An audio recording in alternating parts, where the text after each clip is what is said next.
Hello and welcome to the Leading Lounge. I'm your host, Dr. Justin Dubose. Here in the Leading Lounge, we talk with today's leaders and unpack lessons learned and being learned from a career of leading and communicating in their field. These conversations are designed to be both informal and informative, and we want to equip you with wisdom and tools to empower you as a leader where you are and where you want to be. Hey, everybody. Have you ever had an idea or a dream or a vision or a concept and you were so excited about it, so motivated about it, you knew you were onto something, but when you went to communicate it, it just fell flat? Happens to me all the time, every 17 minutes, I feel like. Well, my guest today is Elise Hurd, and Elise is a conversion copywriter and an amazing listener. And what she does is she sits down with business owners or people who have dreams or visions or ideas, and she takes the essence of what it is and who it is that has this idea or this dream or vision, and she communicates it in a way that is marketable and that is sellable and that connects with people who need that idea or that vision or that dream or that concept in their own life. It's really an amazing skill. I've worked with her personally and could not recommend her highly enough. She's really incredible at what she does, extremely gifted, and that'll be evident in the wisdom that she gives you in this interview. She has so much wisdom. She's the best listener I've ever met, and I would encourage you to reach out to her. She mentions a free resource that's available to you, and you can go to her website and contact her. Be blessed from listening to Elise. Here she is. Okay, everybody, thanks for tuning in to another episode of the Leading Lounge. I have a good friend who has graciously given me her time, Elise Hurd, who is a copywriter, which I didn't know existed until I met you, and you got started in this thing not too long ago. But thanks for joining, Elise. The first question I ask everybody, which I'm very interested to hear also, even though I know some stuff about you, is can you just tell me a little bit about yourself and your professional journey that got you to where you are today? Because I know it's a long and winding road for you. Yeah, absolutely. And I did want to say for our friends who are listening that I think one of the best things that they could do is take note of great questions as we go along. And this is a great question that you have asked, because this is all about being a leader and a communicator. And one of the main things I do as a copywriter is pay attention when I hear a great question. And I've had the privilege of doing some interviews, and I love that you start with this one, because we say hindsight is 20/20. And so a lot of times if your leaders or communicators will look back and ask this question to themselves and see, what has my professional journey been? No matter how winding it is, they're going to start to see some things that are going to be helpful right now. And so before we even dove in, I wanted to say, I don't know hardly any leaders or communicators who are not great at taking notes. Like if they're a noteworthy leader, they often take notes. And one of the key things is great questions. So even before we jumped in, I'm like, I love this question and I collect them. So thank you for that. But so my professional journey actually started 25 years ago. When I was 13 years old, I was picked out of a crowd by a talent scout for one of the top modeling agencies in the world at that time. And it was fascinating because the first thing that they taught me to do was not to photo pose. They taught me how to be a professional. And so like they taught me everything from you show up 15 minutes early, that's on time, to they taught me how to enter and exit a room, because your communication and the growth of your business and having sustained clients and people who love to work with you, it starts with all of those expectations for how you would show up as a professional. And so I loved that experience from such a young age of widening my view of understanding what is the end result that my client wants, what experience do they want throughout that whole process, because most of us, life is experience. You know, we get to the end goal, but the majority of it is how did we get there? And so I was trained from a very young age how to figure out what is the end result they want, how can I make their process and their experience really enjoyable and beneficial for them, and then how can I sustain this professional working relationship? And so I did that for years. I had repeat clients that I worked for from 13 to 18, national and international, huge brands. And it was a really fun thing. And so professionally, everything was going fantastic. Personally, my life was a train wreck. And so at 18, I got pregnant. I chose an abortion. I didn't want to give up my modeling career. At 19 again, got pregnant again. And through a dramatic series of events, God convinced me to end up keeping that baby, who's now almost an 18-year-old girl, amazing girl. But through that process, I went from being in front of the camera to behind the camera, because you can't, modeling while pregnant was not an image that my agency wanted to, put out there. So I started doing hair and makeup professionally. And from a very different angle, got to start working with all kinds of incredible marketing teams. And so I was just a noticer. That was kind of how I thought about myself. I noticed how many staff members do they have? What roles are people doing? What was my experience going through it? Because I got to work with fantastic small businesses, nonprofits, national networks like Fox Sports, and got to work like Astros World Series. And so I went into all these situations with kind of my radar up for what makes this successful. How was my experience with the communication, with the leadership? And so I just learned a whole lot during that time. And so while I was also doing that, simultaneously, I began being a peer counselor at my local crisis pregnancy center, because I had the experience of both having chosen an abortion and of having been a single mom for 3.5 years. And so I loved the opportunity to get to speak to women from a place of great empathy and knowing what it's like to walk out both decisions. And so I began peer counseling. And what was so fascinating about that is that, so I've never gone to a day of college. I had planned to go to college for psychology. And instead, I like to say I got my master's education in unconditional love through those 3.5 years of single motherhood.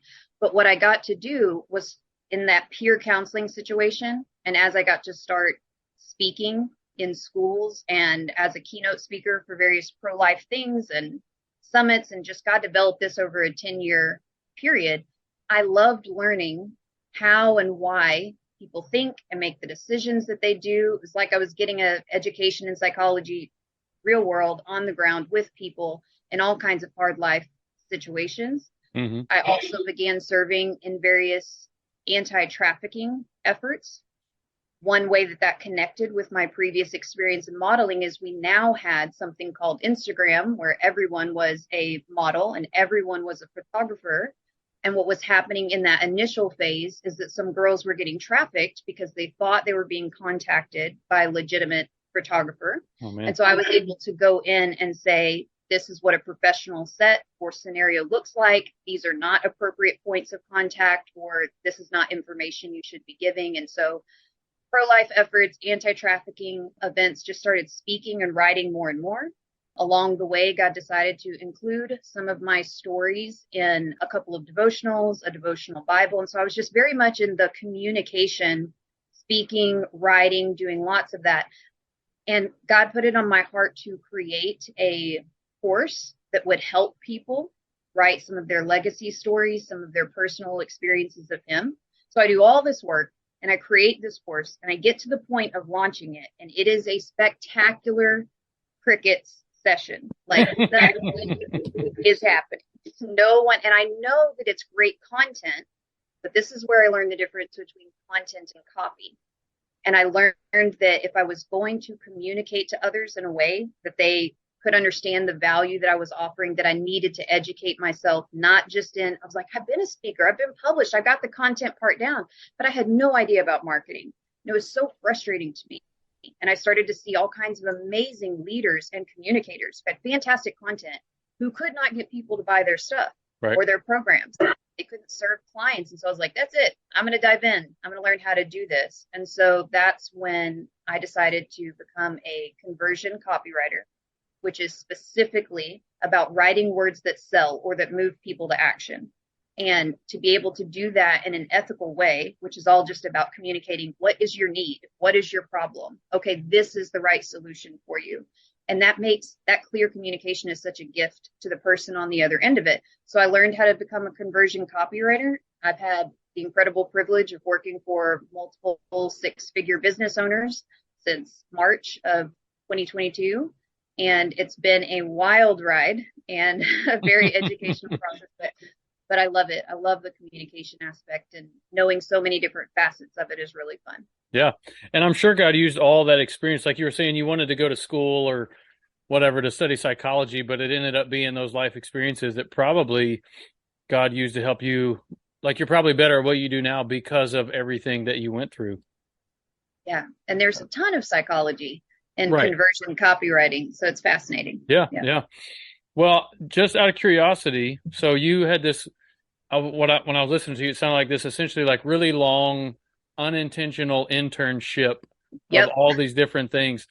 Was it just, did that work for you because you kind of intuitively did that? Like did anybody ever come along and say, hey, Elise, you need to pay attention to these things because whatever, they're going to be helpful? Or does that you just kind of, it was just in you?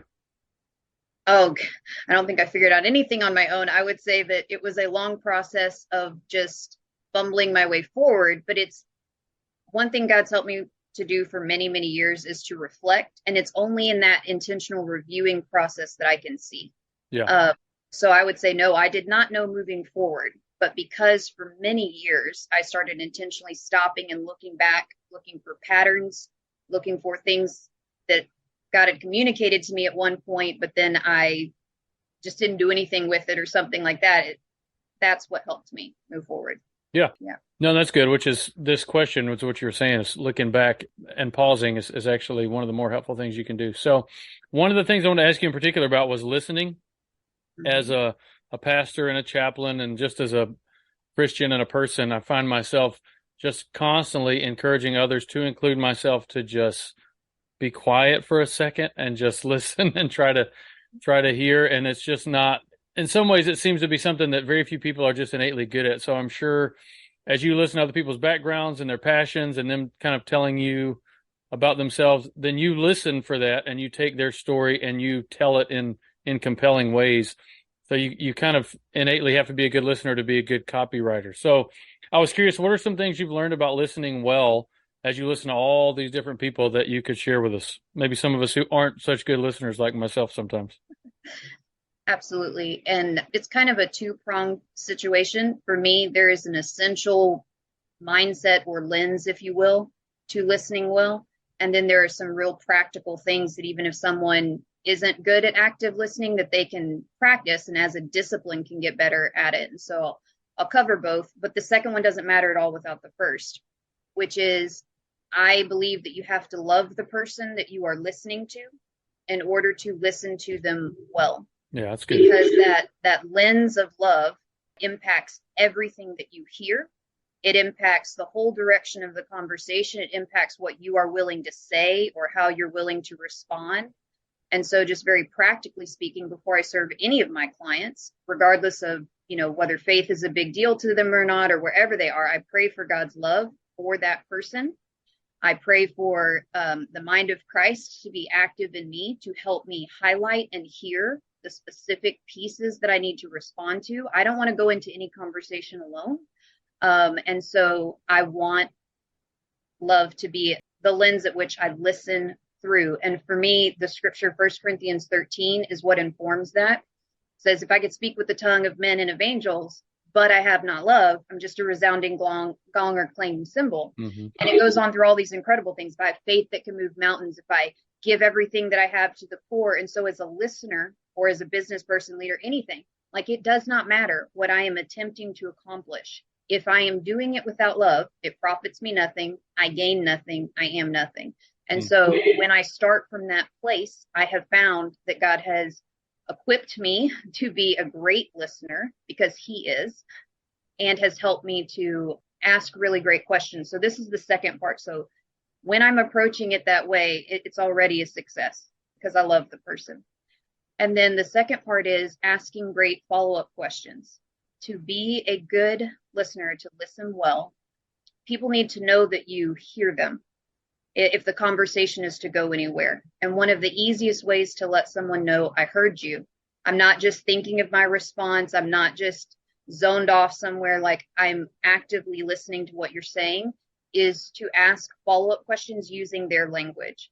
So as a conversion copywriter, my whole thing is to use the language of whoever I'm speaking on behalf of, a business owner or brand, but I am using the language of the person that they are speaking to, because we are all unique individuals. And so you have to, if, for example, if someone is sharing with you something that they feel excited or nervous about, and then they tell you a little bit about it, you use whatever they said, going, oh, I see you feel like a little excited or nervous about that. Do you want to tell me more?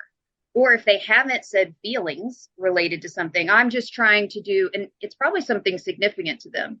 Like, I'm trying to do whatever the next step is. And they're like, but they just kind of brush it off and go, well, how do you feel about that? You can ask them as a follow-up question, specifically, how are you feeling about that? That's okay. It can feel sometimes like that's an intrusive question, but it's not. People want to know that you heard them, that you care, that you can tell there's a little bit something more under the surface, and what they're kind of downplaying is not that big of a deal is really a big deal to them. And so you just say, tell me more about that. How do you feel about that? You use a couple of their words and ask a logical follow-up question. And if someone shares something vulnerable with you, it is fantastic if you can share a very short, applicable story. It's a Me Too story. It's like, I get it. I've been there too. That happened to me. I felt that same way. And then ask them another follow-up question. That's good. I have never heard somehow, or never put the pieces together about you have to love someone before you can listen to them. But as you were saying that, I was like, man, that's so true, because in my own life, I think about the times when I know I wasn't listening, but I had been thinking about, to me, it was like, no, I'm listening, of course, because I'm going to respond to that. But I spent so much time thinking about what I wanted to say that by the time I got to say it, it was like, no, you're not listening to me. This is what I'm saying. But yeah, I didn't first approach them through that lens of love. So I particularly appreciate you sharing that, because I think that's probably something that gets lost in the communication piece, because it's mostly about, I got something I need to say to you right now, how I'm feeling or how I'm thinking about this or whatever. So kind of along those same ideas of listening. So you listen to people, and I'm sure, in fact, I know you do this because you did this with me. You get people who are full of ideas, but that's like all they've got. They've got an idea, and maybe not even a fully formed idea yet. They just have an inkling of an idea or something. And I'm sure, do you spend time with people and they like just word vomit stuff all over the place? Yeah, I encourage that. I tell people to give me the big picture. Like, don't play it small, put it all out on the table. Once you see all the puzzle pieces, you can figure out, where to go from there. I encourage word vomit. Yeah. Yeah, which requires even more listening, I'm sure, on your part. But yeah, so you get these people that word vomit, they've got these ideas, and as you're listening through this lens of love, you have to take like the essence of what they're saying and the value that's there. And then, like you mentioned, the marketing piece, you got to package it in ways that meet needs of potential clients. So I'm one of those people who I think are full of ideas, but I really kind of struggle with execution a lot. So for those kind of people, how do you take an idea from, I guess I'll call it half-baked to fully formed? Is there something that people like me can do, or do we just need to hire you to help us? Well, I like to tell any leader, they already know. I like to confirm or affirm to any leaders that we all need each other for various ways that God wants us to grow. He made us part of a body, teamwork, making the dream work, that old thing. It's very true. If we don't learn how to delegate our teamwork, growth at some point is going to be stunted because it won't go beyond us. So there's an element of that that's true. But I think that you will be even better equipped to figure out what kind of help you need and who to ask to help you if you learn to be self-reflective and process through some of your half-baked ideas on your own. And there are a couple of different ways to do that. So I love working with visionaries, people who've got big ideas, people who've got big dreams. But so often what comes with that visionary is there's a whole lot of fogginess. There's a whole lot of lack of clarity. And so one of the main things that I do is help people get clarity, specifically boiling it all the way down to what are your next steps. And there are some very practical disciplines that anyone can do to increase their clarity. And so one of those things would be writing down, and I don't mean like anything with the screen, I mean pen to paper, writing out what it is you're not clear about or where you think you want to go, because in that discipline of writing, things become clear that were not before, and there is no shortcut for that. I love writing too because it takes literally what is unseen, what's in your head and what's in your heart, and goals or dreams or whatever. And it makes them start to become black and white on the paper right in front of your face. And your thoughts, our thoughts, they'll loop at a certain point. You'll only get so far and then you'll get stuck. But when you are writing, you can break out and past and beyond that loop. And so the discipline of writing when you lack clarity, I think, is super important. The second thing would be to share your ideas or thoughts or feelings out loud with someone, because in that process of speaking, things also become more clear. So I would say, right, get with someone you can talk out vulnerably, like, this is half baked. I don't know. If you're going to ask me a bunch of questions, I probably don't know, but I'm trying to start getting it out there so I can get a little more clarity, even about what I don't know. So I would say, write it out, talk it out.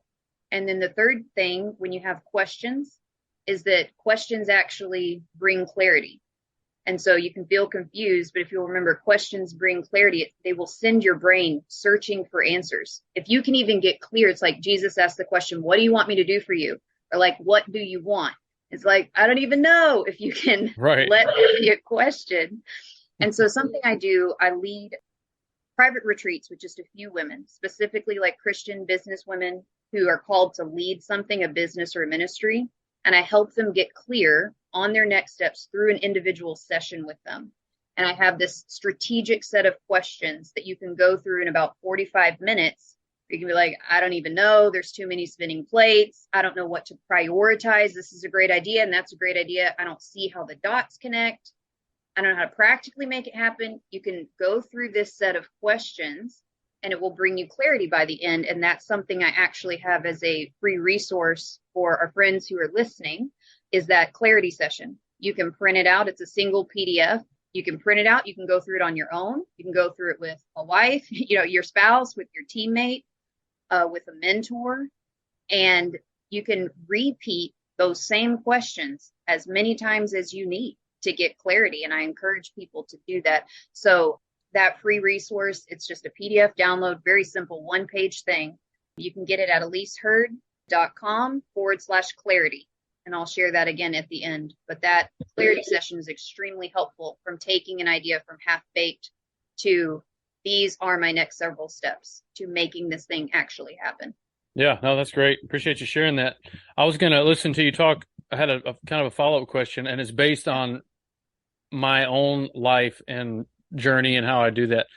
So I found that one roadblock to getting clarity for me was, it is an immense amount of work, and it's like really intense.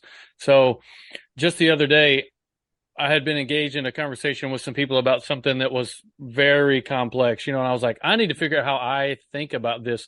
So I sat down and started kind of writing. And then at some point I apologized to my wife, and I was like, I'm really sorry that this has taken me so long. And I'm sorry that I have to do this, but I just have to do this right now. So do you think, in the people that you've worked with, is there like a certain, seeing what's involved with that, it's like overwhelming to get clarity because of how long it takes or how many steps are involved or something like that? Almost, not that it's laziness, but for me, it was like, man, I've been kind of lazy in how I do this. Well, our brains are wired for survival. And part of that has to do, so then unknowns, therefore, can seem overwhelming and scary. Even if, as you start to actually go through it, anticipation can be so much worse than the actual thing. And so having something that you sit down and do, knowing like, this is the end goal, this is going to bring me closer to that, it's extremely helpful in lowering that resistance that everybody has to something that's like, I don't know exactly what I'm doing, because you're talking about something you're not clear about. Right. And so you're like, I don't even know how long this process is going to take. But it actually saves you a ton of time, and even more importantly, energy, because you have that internal sense of urgency. Like, there's something that matters that I'm supposed to be doing, but I don't know how to do it. Mm-hmm. And so you stay in that like energetically pulled state. It's it's a greater time saver to just sit down and write some things out. I mean, I don't think that we can grow if we don't do that. If we don't get clear, right. We can't communicate to others. We can't lead others. We can't follow whatever it is God's directing us to do. So I would say make it a top priority expect the resistance, sit down, do it anyway. You're in good company. Yeah. And I found out I had a conversation actually just probably an hour before you and I are talking, and it was with somebody that I was, neighbors with and friends with in a different season of life. And I made myself go through what you just talked about and kind of write out it became this really long, it was like an essay almost of just how I think and feel and how I'm processing all these things. And he was telling me that now he's in a similar situation. And actually, me clarifying my thoughts about it, because I said, man, I was just going through like my files. I just try to keep my writing just so I can go back and look at it. And I said, I came across this email that I sent to you and some other people probably 8 years ago. And he was like, no. I've used that email and I still use that email to help me now process, because now I'm going through the same thing. So what you're saying is true. And I'm finding out that not only is it good for me, but actually God uses it for other people too, once it's kind of pen on paper. Exactly. And I wouldn't have even had the clarity session that I guide other people through if I hadn't gone through it myself. Mm-hmm. And God is so kind to allow us those questions, because then we stop, we get still, we slow down, we focus, and so much goodness happens in that space. And if we knew exactly what we were doing all the time, I think we would just, especially for those of us who are doers and leaders and driven, we would miss so much in the process. Yeah. It's good for us and for others. And I think it's a huge encouragement to not lose what it feels like to know everything and to be crystal clear about everything. I don't want to lose what it feels like in that space, because whoever it is you're trying to help or serve, just like you said with that email from 8 years ago, whoever it is you're trying to help or serve, they've got those same feelings about something going on. And you need to connect. You want to be a good communicator. You want to connect. You need to be able to connect with what they're really feeling, which is like, I don't have clarity around this. What do you do? What do you do? How can we move forward? Yeah. No, that's all good. And it's so applicable, even though it takes a lot of brain power and a lot of energy and, emotion put into it. But okay, we've talked a lot about communicating, and you're one of the best I've met at it, but everyone who communicates fails. And so another question that I like to ask everyone, and I usually say this in every interview I do, is people can identify more with failure than they can with success. Everybody knows what failure feels like. So I like to ask everyone to tell me about a time when you failed at communicating at any point. It could be recent, it could be a long time ago, but what'd you learn from it, and how did it change how you approach communication? Yeah. You're a communicator, you are going to fail at some different. So like, just expect it. There's a scripture that says something along the lines of, where words are many, sin is not absent, but like he who holds his tongue is wise. I've talked so much. I have so many failures with communication. It's like, there's a lot of them, but I would say that most of them, what I have found at the center of them has been that I was self-focused in some way, shape, or form. And one of the greatest things that has done that for me, that has caused me to be self-focused, has been pain. Like if I've been wounded by something, if I've been hurt by something, pain can easily make us self-focused. And so there's a particular situation with me where something was communicated to me that hurt deeply. And in that place of pain, and in my mind, I was thinking, I want to do something good with this. I want there to be something redemptive to this. But I wrote a response publicly, and ended up sharing that publicly. And that ended up being very hurtful to the person I had originally had the conversation with. And so it was so painful to me for so many years that I had done that. I'm like, why did I take it public? Why did I? And not in a way that I felt like was explicit, but still in a way that deeply hurt someone that I love and care about and respect. And so it was a huge, painful failure for me that I had done that. And I am so grateful for it. And that because of that deep pain, it has checked me for years about, is what I am saying beneficial for the benefit of everyone who is listening in this room? Is what I am saying something that I have process with God? Am I speaking out of my pain? Mm-hmm. Am I considering the different ways different people are going to hear this? It has helped me to slow down. I mean, being slow to speak is key part of avoiding a lot of those failures. Sure. Just pause for a second, Elise. And there's some of the stuff that might come out, or pause for 24 hours or longer. I would say if you're in pain, longer about something, wait. But so that was a situation that was a painful failure for me, but that I learned a lot from. There's a scripture at the end of Proverbs. It's in 29. I think it's verse 20. I'm not sure. So the book of Proverbs is all about wisdom, and it talks a lot about, what a fool does and what a wise person does. All these incredible statements made about a fool, what they do, who they are, what their trajectory is. And then you get to Proverbs 29, and it says, do you see someone who speaks in haste? There is more hope for a fool than for them. It's like, that is so, all these things that have been said, and yet if I am speaking too hastily, speaking too quickly, there's more hope for a fool than for me. Slow down. Yeah. Take longer, take the time. And so I would say that is a failure for sure. But even greater than that, I think the greatest failure we can have as communicators is letting our fears keep us from showing up. Being so focused on ourselves or intimidated by something or the unknowns or whatever that we just don't show up. Because God can speak through a rock or a donkey or a non-believer or someone who's in a really rough patch in their faith. Like, he can speak through anyone. And so for me, that would be the even greater failure. Yeah. Like, you're going to mess up, you're going to fail, but show up. God will be enough. Let him do it. Yeah. Yeah. And give God a chance to redeem those failures. You learn from them, and you find out that failure is not like catastrophic, Yeah. A lot of good stuff comes out of pain, like you were saying. Yeah, I was just telling one of my kids, we were talking about speaking. It's like, okay, if you feel the need to respond, I told him, I was like, okay, if I can have little short phrases that just pop up in my head, they help me. So I was like, look, when in doubt, wait it out. Just wait. Like just give it some time, and then really consider what needs to be said and what you want to say and what's the best way to say it. So I think that's good advice. That's good copy. So, yeah, you mentioned being reflective. So this is my reflective question to everybody is, if the present Elise Hurd with 29 children and copywriting business and all the things you have going on, with all that experience behind you, if you could visit with the younger Elise who maybe, when you were modeling, or I don't know, pick some younger point in your life, what advice in particular about leadership would you give yourself, leading others or even leading yourself?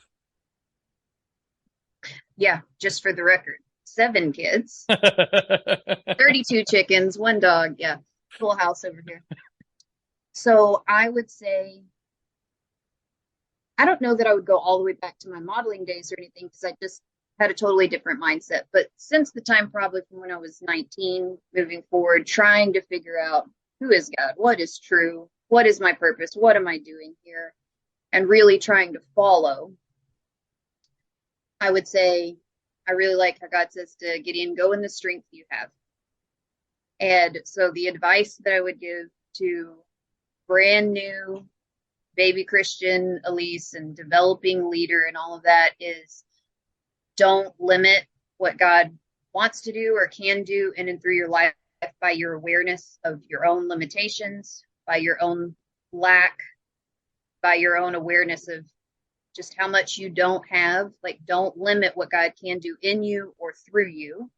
And part of that is understanding, like, have grace with all the stages of the development process, because there are many. Mm-hmm.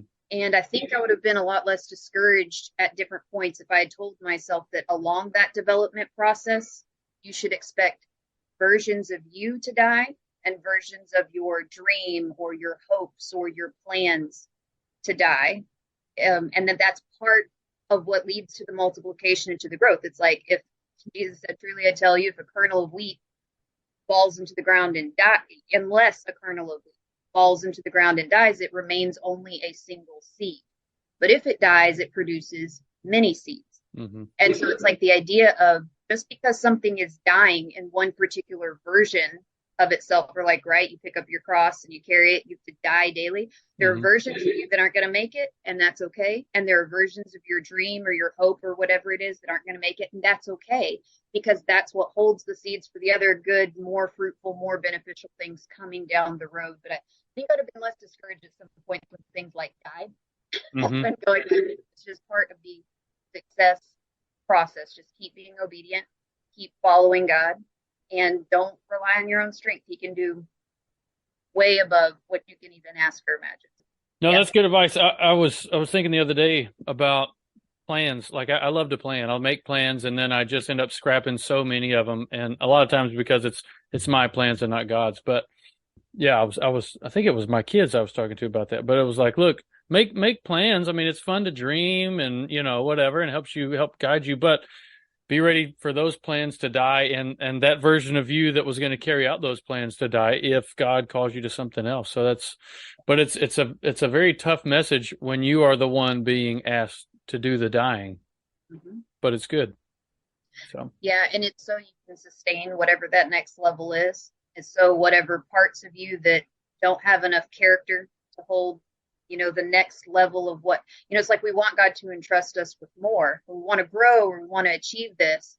And a key piece of that I would also love to give advice to younger Elise was, if you want to grow, if you want to expand, then you got to remember that if you are trustworthy with little, then you're going to be trustworthy with more. And God says, if you're not trustworthy, if you're not faithful with the little that you have, you're not going to be with more.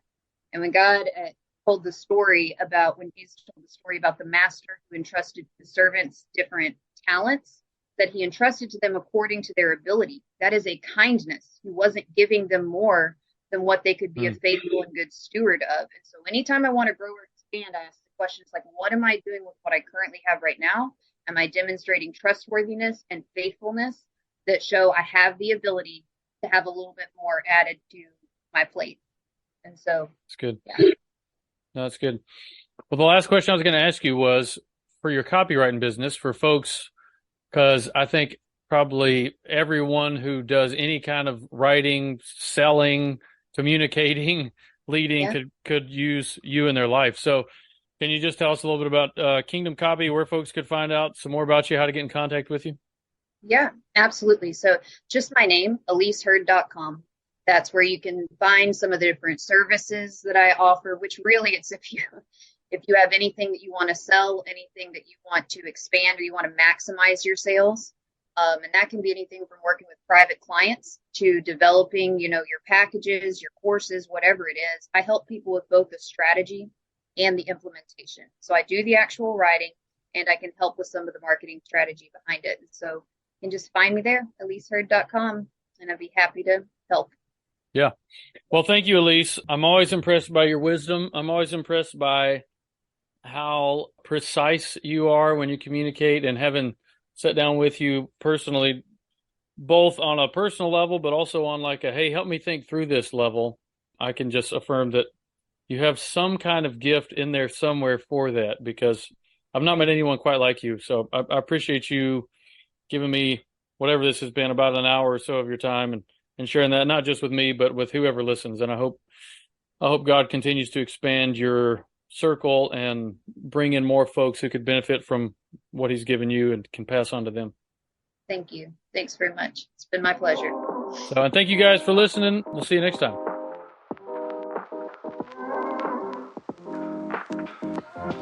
Thanks for joining us today. The Leading Lounge is brought to you by Communicate to Care, where we are building better leaders by building better people. For more information, visit us online at www.communicatecare.com. This is your host, Dr. Justin Dubose, and we'll see you next time, right here in the Leading Lounge.